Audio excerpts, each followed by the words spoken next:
안녕하세요.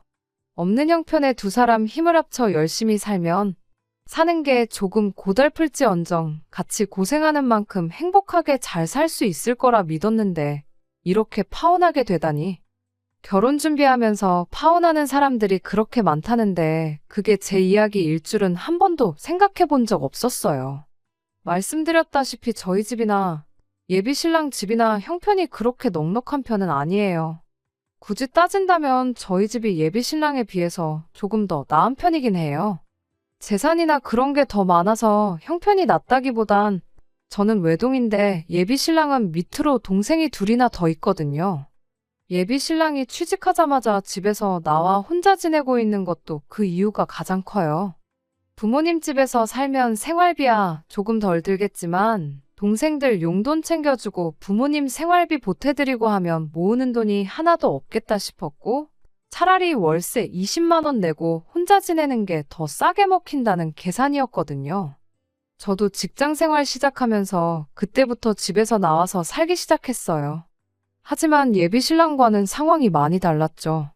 일단 독립해 나올 때 집에는 단순히 출퇴근 문제 때문에 독립을 하는 거라고 설명하긴 했지만 저는 예비 신랑과는 반대로 저희 부모님이 어떻게든 저를 도와주고 싶어 하시는 게 부담이 돼서 집을 나온 이유가 더 컸습니다. 제가 직장이 생긴 만큼 부모님을 도와드려도 모자랄 판국에 괜히 저 때문에 안 먹어도 그만인 고기 반찬 끼니마다 하나씩 챙겨주시려고 하고 어떻게든 제가 월급을 받는 대로 고스란히 모을 수 있게 자꾸만 안 해도 되는 지출을 하려고 하시는 부모님이 반대로 부담이 돼서 집을 나온 이유가 더 컸어요. 20대 중후반, 많지 않은 나이로 결혼을 결심하게 된 게 서로 각자 다른 이유긴 했지만 어쨌든 집에서 나와 독립된 인생을 살고 싶었던 이유도 컸습니다. 게다가 두 사람 다 집에서 나와 살고 있는데 결혼해서 한 집으로 살림을 합치면 얼마 안 되긴 하지만 한 사람분 월세나마 줄일 수 있고 결혼 전에 돈 모아서 결혼하나 결혼하고 나서 돈을 모으나 그게 그거라는 생각도 들었거든요. 결혼하고 나서 돈을 모은다면 가정이 생긴 만큼 저희들도 더 아껴 쓰게 될 테고 양가 집에서도 결혼해서 살림 꾸리고 있는 자식들에게 경제적인 지원을 쉽게 기대하지 못할 테니까. 여러모로 결혼을 하루라도 일찍 하는 게 낫다는 판단이었습니다. 조금 이기적으로 보일지는 몰라도 일단 우리가 당장 돈 얼마 들이면서 생색내는 것보다 한 살이라도 어린 나이에 바짝 고생해서 하루라도 빨리 안정된 가정을 꾸리는 것이 당장 양가 집에 돈 얼마씩 도와주는 것보다 순서가 먼저다라고 생각을 했기 때문이에요. 그렇다 보니 결혼할 때 부모님 도움은 기대도 안 하고 있었습니다. 둘이 있는 돈 없는 돈 끌어모아 월세에 새들어 살지언정 부모님 도움 없이 두 사람 힘만으로 한번 잘 살아보자고 결혼을 준비하고 있었죠. 결혼을 이른 나이에 하기로 한 만큼 저희 주머니 사정이 넉넉한 편은 아니었습니다. 제가 모아놓은 돈이 2천에 일할 때 필요해서 구매한 중고차 한 대가 전부였어요. 예비 신랑은 현금으로만 3천을 가지고 있었고요. 그래도 이쪽 지역이 10평대 오래된 아파트를 전세로 잘 구하면 1억 정도면 들어갈 수 있는 그런 지역이다 보니 둘이서 합쳐 5천이 그렇게 쪼들린다는 느낌은 없었습니다. 대출 5천 받아서 이자 내는 거나 한 사람분 월세 내는 거나 거기서 거기니까 그렇게 월세 낸다는 심정으로 차곡차곡 돈을 모아서 조금씩 집을 넓혀나가면 된다고 생각했어요. 우리 부모님 세대가 그랬던 것처럼 한번 맨 땅에 헤딩 한번 해볼 생각이었습니다. 꿈도 그렇게 큰 편도 아니었어요. 월급 모아서 살 수 있는 집이 요즘 세상에 한계가 있잖아요. 그냥 나중에 아이 둘 낳고 내 가족이서 부족함 없이 살만한 그런 적당한 아파트 구하고 나면 그때부터는 돈 욕심 그만 부리고 그때부터 우리 두 사람 인생도 즐기고 아이들 키우면서 화목한 가정도 이루며 동시에 가족들도 챙기고 그럴 생각이었습니다.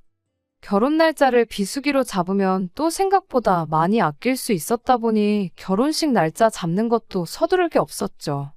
그렇게 어떻게든 결혼 비용도 한 푼이나마 더 아낄 생각하면서 이리저리 백방으로 알아보면서 한참 결혼 준비를 하고 있었어요.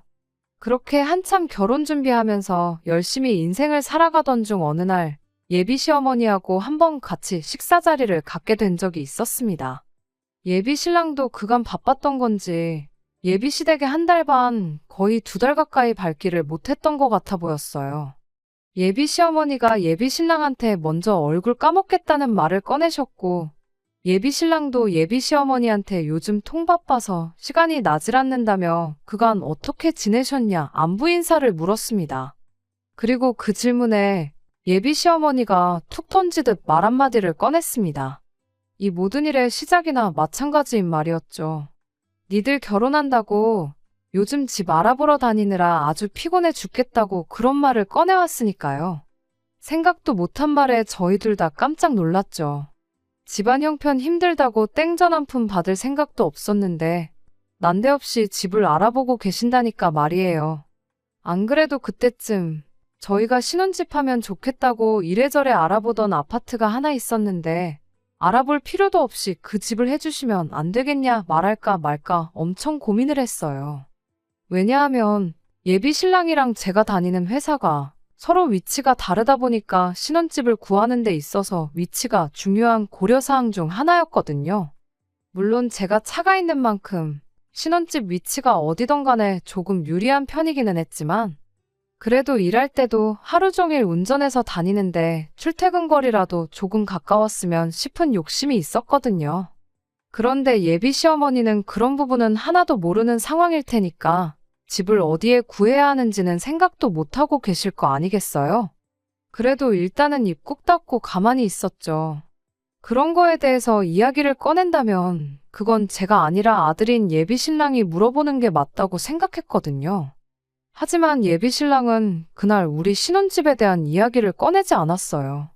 그날 그 자리에서 집에 대한 이야기는 예비 시어머니가 집을 알아보느라 바쁘다고 꺼낸 그 말 한마디가 전부였지요. 그날 식사 마치고 집에 돌아가는 길에 예비 신랑한테 단도직입적으로 물어봤어요. 이왕 집을 해주신다는 거 우리가 알아보고 있는 그쪽 동네로 알아봐 주시면 안 되냐고 말씀드리는 게 어떻겠냐고요.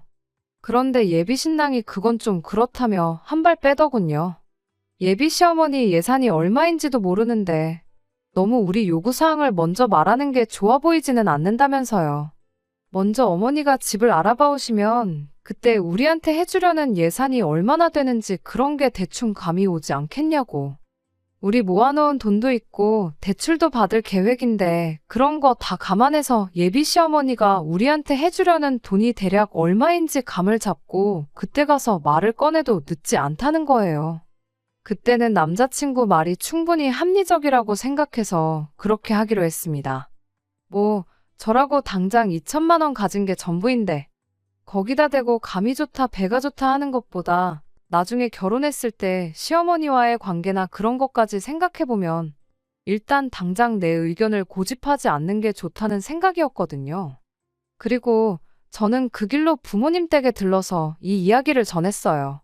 저희 부모님께서는 집까지 해준다는데 딸 자식 시집 보내는 입장에 아무것도 안 해서 보낼 수는 없지 않냐며 그 주에 노후 자금으로 준비하고 계시던 적금에 보험도 몇 개 해지해서 현금 4천만 원을 만들어주셨습니다. 예비시댁에서 신혼집을 얼마짜리를 해줄지는 모르겠지만 그래도 부모님 돈 4천에 내 돈 2천. 차 한 대 이렇게 가져가면 그래도 26 나이치고 충분히 손 부끄럽지 않게 가져가는 거라 생각했어요. 그런데 또 이렇게 부모님 지원을 받고 나니까 여유가 생긴 만큼 욕심도 생기더라고요. 부모님이 돈을 해주신 만큼 제 돈에 남자친구 돈까지 합치면 거의 1억에 가까운 거금이 되었잖아요. 예비 시어머니가 집을 해준다고 한다 치면 암만 그래도 30평대 아파트를 턱하니 해줄 형편이 안 되는 거 뻔히 아는데 해주셔봐야 저랑 예비 신랑이 알아봤던 그 10평대 아파트 정도 해주시는 게 최대일 테고 그 10평 남짓한 집에 신혼살림으로 1억을 채우는 게 사실상 말도 안 되는 일이잖아요. 예비 신랑 돈은 따로라고 쳐도 앞으로 결혼식 하면 축의금 들어올 것도 있고 결혼 비용으로 나가는 돈도 이래저래 본전은 치게 될 텐데 그렇다고 당장에 1억이나 되는 큰 돈을 그냥 통장에 묶어두고 놀릴 수도 없는 노릇이기도 했고요. 그래서 그냥 예비 시어머니가 집을 알아봐 줄 때까지 기다리는 게 아니라 아싸리 예비 시댁에서 집으로 해주려던 돈에 우리 돈까지 전부 합쳐가지고 이참에 그냥 대출도 하나 받지 않고 적당한 아파트 하나를 매매하면 좋겠다 싶었습니다. 그렇게 하면 예비 신랑과 저희 인생 계획에 있어서 몇 년은 절약하고 들어가는 거나 마찬가지였거든요. 전세로 시작해서 최대한 돈을 모아가지고 더 좋은 집으로 이사 나가는 그 계획에서 시작 단계부터 몇 단계 뛰어넘을 수 있는 건데 이보다 더 좋은 방법이 또 있겠나 싶었죠. 그렇게 예비 신랑에게 우리 집에서도 4천을 지원해주기로 했다는 그 기쁜 소식을 전하며 제 생각도 동시에 이야기했어요. 예비 신랑도 듣고 보니 제 말이 일리가 있는 소리라며 어머니가 집을 구해줄 때까지 기다리는 것보다 네 돈 내 돈 할 것 없이 전부 모아 합쳐가지고 집을 매매하는 쪽으로 이야기를 해보겠다고 기대에 차서 이야기를 해왔어요. 그런데 한국말은 끝까지 들어봐야 안다는 말이 그 말이 뭔지 딱 알겠더라고요. 예비 시어머니가 꺼냈던 니들 결혼한다고 집을 알아보고 있다던 그 말이 전후 사정 생각 안 하고 맨 처음에 나온 니들 결혼이라는 그 말 한마디 때문에 저희가 착각을 했던 겁니다. 저희 결혼 때문에 집을 구하는 건 맞았지만 저희 살 집을 구해준다는 게 아니고 당신들 이사 나갈 집을 알아보고 있었던 거예요. 예비 신랑 밑으로 동생들이 지내기 좀 더 편한 곳으로 말이죠. 저희 결혼하는 건 결혼하는 거고 이사는 이사대로 따로였던 겁니다. 사실 그걸 가지고 누구 탓을 할 수는 없었어요. 우리가 김치국을 마셔도 한참 잘못 마신 거였으니까요. 하지만 저희 부모님은 그것 때문에 들고 있던 보험도 잘 모으고 있던 적금까지 깼는데 그거 생각하면 정말 저희 부모님 볼 면목이 없더군요. 집에 가서 부모님께 어떻게 말을 꺼내야 하는지도 정말 고민이었어요. 거의 2주 가까이 그 충격에 결혼 준비도 뒷전으로 미루고 걸려오는 부모님 전화도 피하고 혼자서 쓸데없는 고민하는데 시간을 허비했습니다. 그런데 막상 부모님께 이 이야기를 전하니 사정이 그런데 충분히 그럴 수도 있는 거 아니겠냐며 오히려 그냥 무심코 던진 말에 그런 착각을 할 만큼 결혼하는데 아무 도움도 못 해준 게 미안하다며 저한테 되려 사과를 하시더라고요. 그러면서 그 돈은 이미 그렇게 된 거 그냥 저 결혼하는데 보태주는 돈으로 할 테니 요긴하게 쓰라고까지 하셨죠. 정말 죄송스럽고 감사한 마음에 눈물이 다 날 지경이었습니다. 아무튼 그렇게 계획 하나가 잘못 들이킨 김칫국 한 사발 때문에 완전히 헝클어지긴 했지만 저희 부모님의 배려로 결혼 자금은 거의 2배 가까이 늘어나게 된 상황이었습니다. 원래도 제가 이천에 중고차 한 대 대충 1,000만 원 잡고 예비 신랑 돈 3천만 원 이렇게 해서 각자 3천씩 반반 결혼을 하는 거라고 생각하고 있었는데 이렇게 된 거 예비 신랑도 예비 시부모님께 어떻게 상황을 잘 설명해서 조금이나마 지원을 받아왔으면 좋겠다 싶었죠. 그렇게 되면 반반 결혼 맞춰서 하는 거니 어디서 말 나올 것도 없고 그렇게 하는 게 공평한 거니까 말이에요. 그렇게 되면 둘이 각각 7천씩 1억 4천 정도를 해오는 게 되는 거니까. 애초에 계획했던 것처럼 대출금 껴서 신혼집을 전세가 아니라 매매로 들어가면 좋겠다는 생각이었습니다. 그것만 해도 당초 저희 계획에서 한 계단 뛰어넘어 시작하는 거나 마찬가지였으니 말이죠. 당장 신혼살림이야 혼자 살면서 쓰던 거 가져와서 쓰다가 여유 생길 때마다 하나씩 바꿔나가면 그만인 거고 결혼 비용은 축의금 들어오는 걸로 본전은 뽑을 수 있다고들 하니 그렇게 하는 것만큼 또 좋은 방법이 없겠다 싶었거든요. 그런데 제가 결혼이라는 걸 너무 쉽게 생각했었나 봅니다. 정말 100번 양보해서 예비 신랑이 집에서 그 어떤 지원을 못 받아온다고 해도 저는 아무 상관없었어요. 집에서 지원금 받아와서 반반 결혼하자고 한 것도 순전히 저 혼자만의 생각이었으니까요. 애초에 집에서 아무 지원을 받지 않고 결혼하기로 한 건데 이제 와서 집에 가서 4천만 원 받아오라고 한다면 예비 신랑 입장에서는 충분히 난감할 수도 있다는 생각이었습니다. 그러니 사실 아무 지원을 못 받아온다고 해도 그걸 가지고 예비 신랑을 원망하거나 탓할 생각이 전혀 없었어요. 그냥 4천만 원 더 대출받아서 이자 조금 더 내면 되는 일이라는 생각까지 가지고 있었죠. 그런데 혹시나 싶어서 꺼낸 지원금 이야기에 오히려 예비 신랑은 제가 생각했던 것과 정반대의 반응을 보여왔습니다. 갑자기 어디서 장남 효자병에 제대로 걸려버려가지고 온 거예요. 4천만 원 이야기를 꺼내니 되려 예비 신랑이 안 그래도 저한테 기니 할 이야기가 있었다며 입을 열었습니다.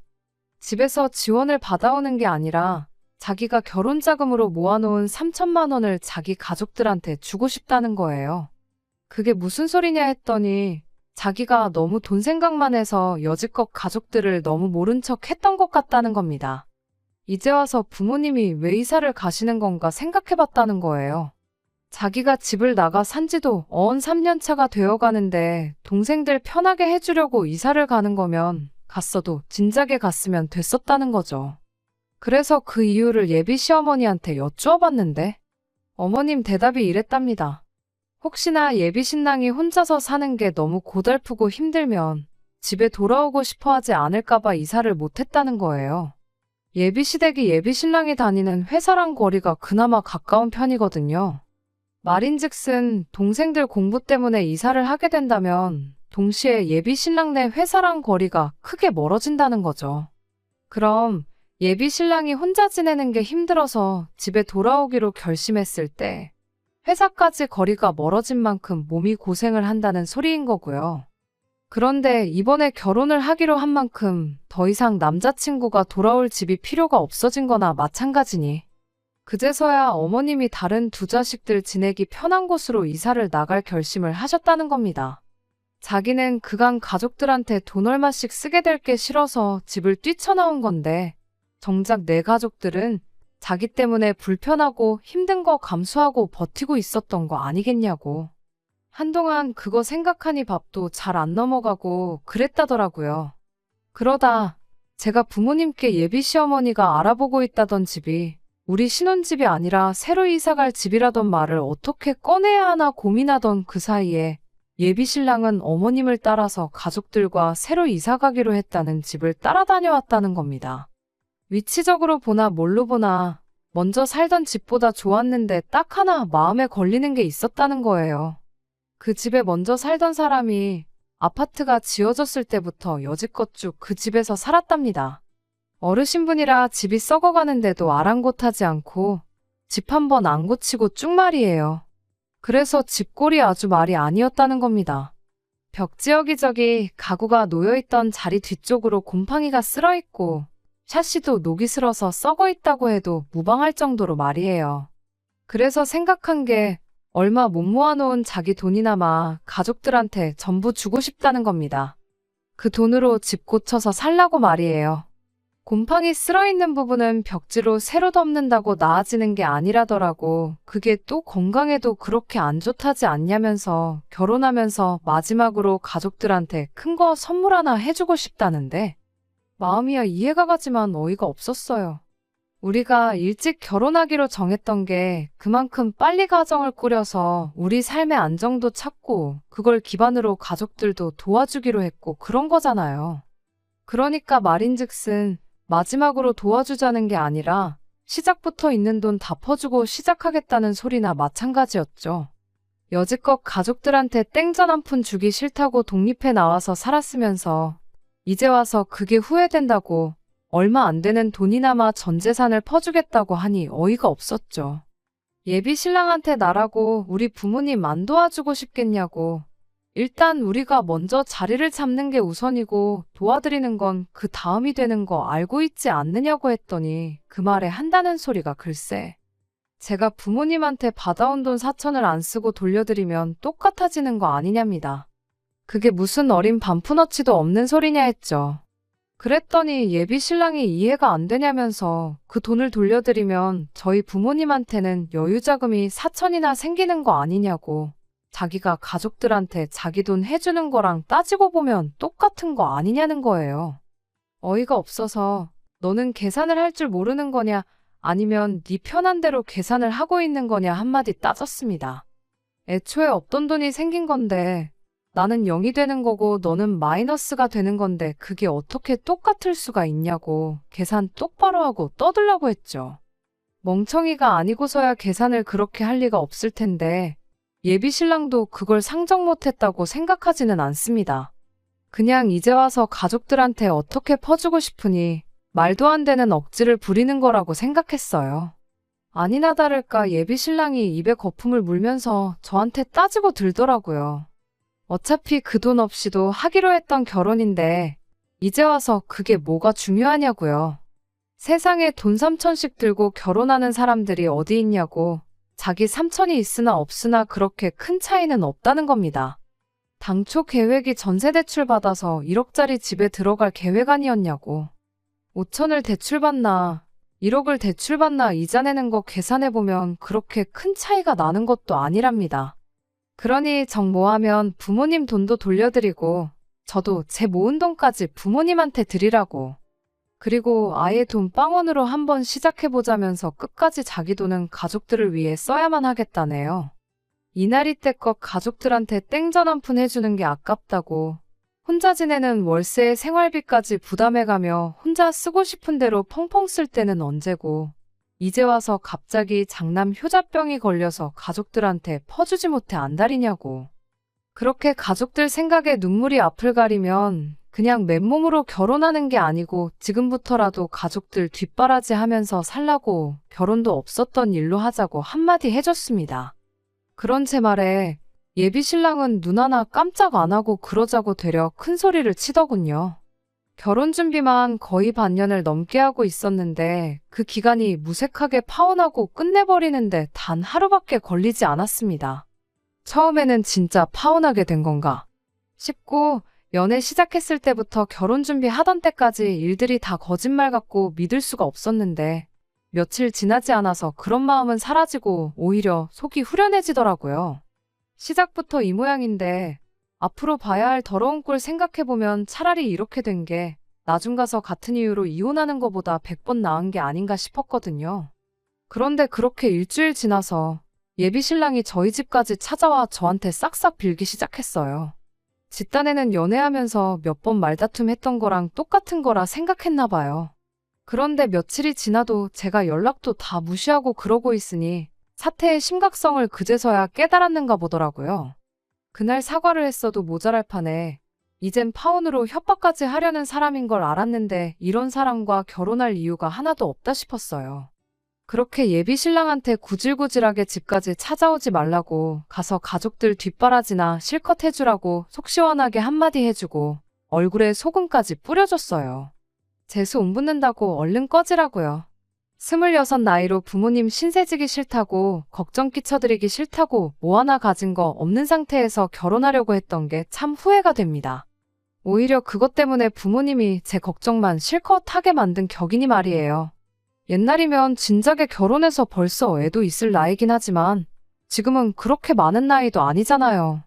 어린 나이로 이혼녀 딱지 달고 사는 것보다야 이렇게 파혼해서 인생의 두 번째 기회를 얻은 게 오히려 다행이다 싶습니다. 늦은 나이도 아닌데 천천히 제 능력 쌓아가고 좀 더 준비해서 그 인간보다 좀 더 제대로 된 동반자를 찾으려고요. 예비 신랑은 끝내 자존심 지키려고 했던 건지 여태 모은 돈으로 끝내 가족들 새로 이사간 집 리모델링을 해줬는가 보더라고요. 아들이 파혼까지 해가며 고쳐준 집인데 아무쪼록 가족들이 알콩달콩 그 집에서 행복하게 지냈으면 좋겠습니다. 끝까지 들어주셔서 감사합니다. 오늘의 사연은 여기까지입니다. 구독과 좋아요, 알람 설정 부탁드리고 더 좋은 사연으로 다시 찾아뵙겠습니다. 감사합니다.